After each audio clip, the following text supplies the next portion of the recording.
Hello, welcome back my friends. Today we're going to be reviewing the brand new Marvel's Guardians of the Galaxy game thanks to Square Enix, who very kindly provided me a review code for this one. And heck, you are in for a treat. Before I get into the accessibility part of the review, I just really need to get something off my chest. This game, I can't tell you how much fun I've been having with it. It's already one of my favorite games of the year, and I really didn't expect it to be. I honestly hadn't really seen very much about this game in the run-up to release, and I kind of thought if I hadn't gotten super into the Marvel Avengers game, which was also Square Enix, then I probably wouldn't be into this either. But I could not have been more wrong. Guardians of the Galaxy is from the team at Eidos Montreal, who were responsible for Shadow of the Tomb Raider and Deus Ex. And you'll be playing as Star-Lord with your fellow Guardians available to call on in combat and to interact with the environment. Now, each Guardian has their own unique set of skills that make for really interesting and enjoyable gameplay. There's a lot of story, a lot of conversation choices and lore, and your choices actually have a huge impact on the gameplay. I don't want to give away too much, but you will probably want to play this game more than once. The soundtrack is killer. It has tons of classic 80s rock, and I am absolutely here for it. But I'm not here to talk about my love for dad rock. Let's talk about accessibility. There's some really cool accessibility in this game. Some features I've never even seen in a game before, and some things that are just literally baked into the game.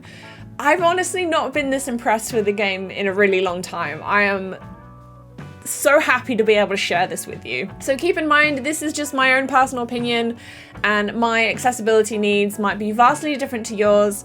We'll be focusing on cognitive accessibility today, as that's the area that affects me the most, but I will link some other reviews on other areas of accessibility in the description below too. Firstly, the difficulty level is completely customizable. You can pick a preset from the options available, or you can go in and customize further. I love this level of customization. It really allows a player to set a level that's appropriate to them to make for a really enjoyable experience, so definitely have a play around with all this stuff. It's really good.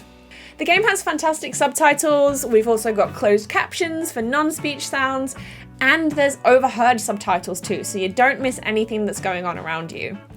The subtitles can be resized. There's also the option to adjust letter spacing, which I don't think I've seen before, but it's really helpful for making the text clearer.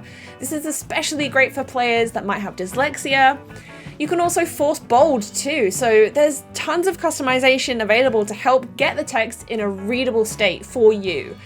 You can also adjust the background, the opacity, and you can invert the colors too.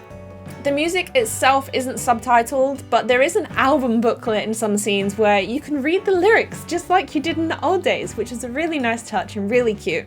I don't want to spend too long talking about this because this isn't exactly my area of expertise, but there are some really cool options in the audio accessibility section of the menu.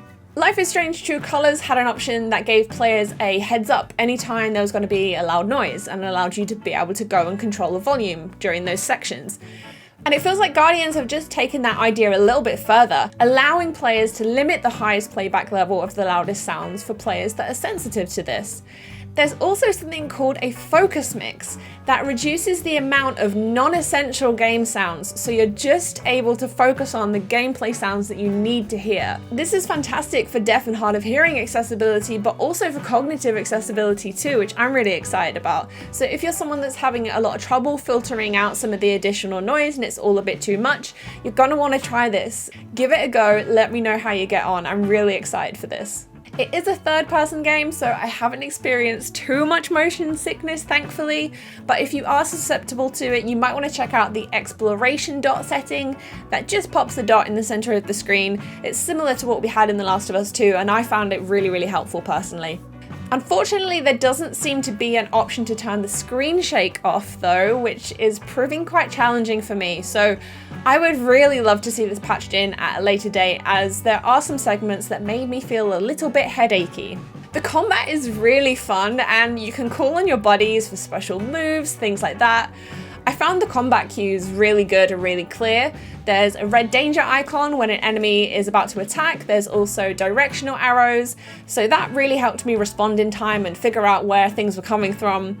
There are also a lot of assists that you can choose from in the difficulty menu too, so you can adjust the amount of damage you're taking, your shield regen, the damage you're dealing. I did have a little trouble with some of the quick time events in the game, which I'll explain in a second. There is an option to skip quick time events completely, but I usually quite enjoy them. It wasn't that I didn't have the reflexes for them or anything like that. It's that I was getting a bit confused and it felt like the game wasn't communicating its parameters properly to me, so I didn't know exactly what I had to do in those situations. Some of them were a little bit difficult to understand what they want from you, so I didn't realize initially that I had to wait for the prompt to go green before I pressed it. And I kept pressing it as soon as it appeared on screen because I was scared that I was going to miss it. And the game didn't tell me this. It didn't tell me that I had to wait for it to go green or anything like that. So I just kept failing again and again and again, and I couldn't figure out what I was doing for a really long time until I was like, oh, hang on a minute, I'm getting the timing wrong. I'm pressing it too soon. I need to wait for something. There was another quick time event a bit later on in the game with the 2 analog sticks that wasn't entirely clear. I didn't understand that you had to push the sticks in, so I was just like spinning them round and round. There actually were arrows when I went to have a look back, but my eye wasn't immediately drawn to them, and I guess just under the stress of a quick time event, I just completely missed them. I definitely felt like there was a little something missing in the communication with the quick time events. There are some really cool features that are built into the game that make it accessible by design, which I'm really excited about. So for example, your character automatically runs when you move, so there's no need to press the analog stick or use a button to sprint, which can be difficult for many players. If players are mostly gonna want to run around for the duration of your game, then just make that the default. Just make them sprint already. It's perfect, it's so good. It's a pretty linear game, it's not a massive open world or anything like that, so navigation doesn't need much assistance, but what there is there in the game is really well done. There are environmental clues like different colours and textures on ledges that you can climb on, similar to what you have in the recent Tomb Raider games.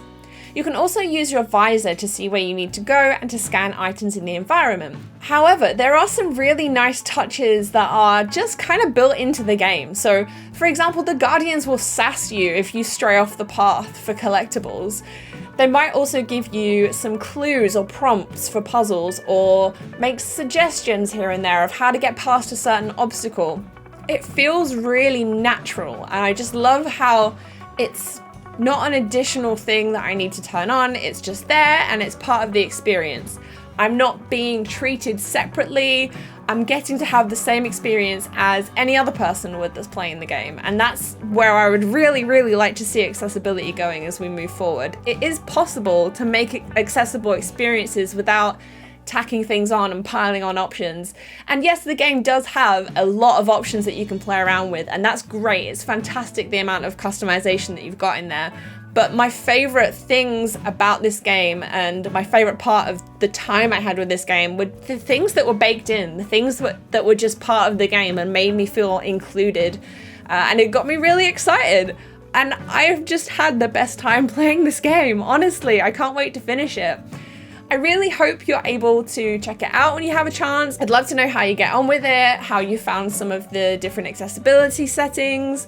Please let me know. I hope you love it as much as I do, and I will see you again soon.